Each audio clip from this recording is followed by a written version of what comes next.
jums pats pierāda kaut kādi gadījumi, piemēram, vakcīnas ir piedušas kādu autoimūnu sistēmām, slimībām, kas ir bijušas naudošā stāvoklī, un pēc šīs te Covid vakcīnas ir parādījušās pieaugušā vecumā jau kaut kādas izpausmes autoimūnām saslimšanām, kas varētu būt arī kādas rētākas saslimšanas varbūt.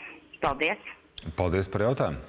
Jā, nu, kad vakcīna bijusi kā katalizators, trigeris būtībā. Tas ir nebeidzams stāsts un šķēpu laušana, bet jāsaka, kopumā vakcīnas izglāb daudz vairāk dzīvības nekā nodara kaitējumus. Ar to gribētu sākt. Un otrs, statistiski ir, jā.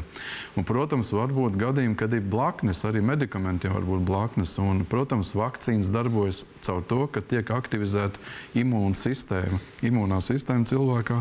Līdz ar to, protams, varētu būt kaut kāda pārmēra aktivizācija. Un cilvēkam, kuram bijusi nosliedz predispozīcija, ģenētiski faktori, tā vakcīna var būt kā triggers, kā minēja.